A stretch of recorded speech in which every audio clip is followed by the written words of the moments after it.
Before I started freelancing, I thought this should be easy. Then I got hit by my first real problem client. Messages got ruder, they started insulting my work, and it kept escalating. It completely changed how I think about freelancing. So what happened? How did it get this bad? And what did I learn from it? So this was back in October 2025. After struggling to get work in my first couple of months freelancing, I messaged this client on LinkedIn because I saw they were advertising for a video editor. This was to take clips from their podcast on business and personal development and edit these clips into effective social media videos. Very early into the conversation though, they were trying to get me to do free test edits. If any of you are early freelancers, you'll know the stress of this. You need to get paid, but you also need to get your foot in the door. So after a few messages back and forth, I managed to arrange with this client to do paid test edits instead. I agreed to edit 3 short-form videos from a podcast for a much cheaper fee than I would offer normally. Not much money at all, but there's work to do and there's scope for long-term collaboration. And that's all I needed at this point in time really, was just a flow of work because I was very early in my freelance journey. So I edited this first video together, spent loads of time on it, and went above and beyond, adding sound effects,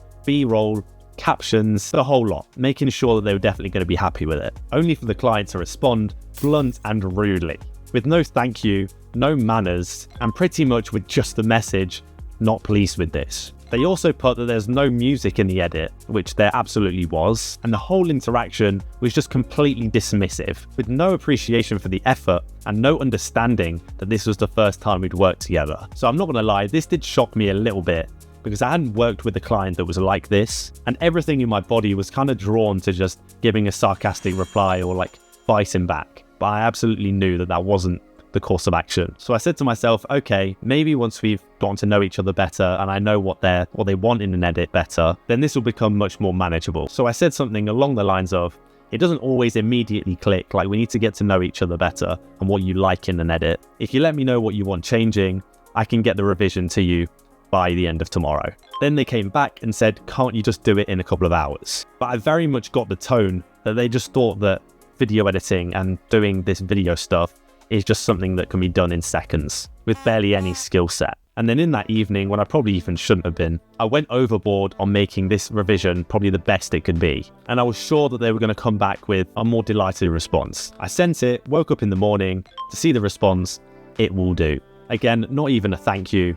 And they went and posted it on their socials. Once again, I gave them the benefit of the doubt because I know some people don't communicate very well over text or over email. Then I wanted to get a move on and get the other 2 edits done because they'd already paid and I just kind of wanted to get it out of the way. I then sent them 4 different parts of their script, asking them which one they liked most for me to make into a clip. Then they came back with another dismissive message. This isn't going to work.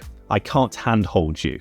Oh my God. If any freelancer, editor, or even just someone at work has ever heard that, you know how infuriating that is. I'm not asking for hours of their time. I'm just trying to help them get a better outcome. Then through many messages, I relayed to them that I don't need managing, but I do need to learn what you like so that you get the videos you want. But despite this, they just kept coming back with dismissive messages saying that they didn't have the time and they weren't even giving me a chance to complete the other 2 edits. At this point, I was just done with the stress and the disrespect that this client was just causing me. So I decided to refund them for the other 2 edits because they were just being too difficult, and then we can just both move on. And with most problem clients, this will be enough, like that'll be it resolved.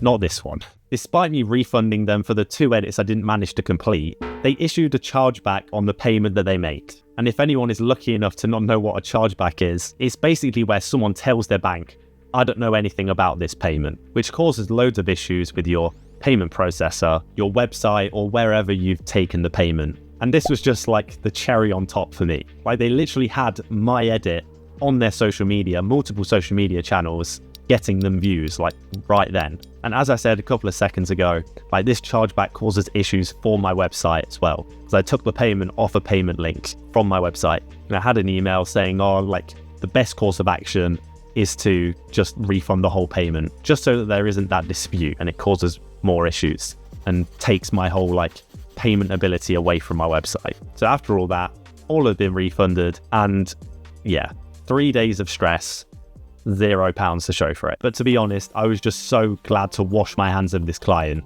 and just go on to actual projects with less stress. But that's where I learned fast to spot these red flags and early.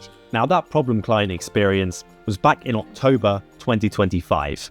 If you want to see how I progressed since then and how my first 6 months freelancing went, watch this video right here and hit that subscribe button to follow my journey to 10K a month as a video creator, and we can help each other get there.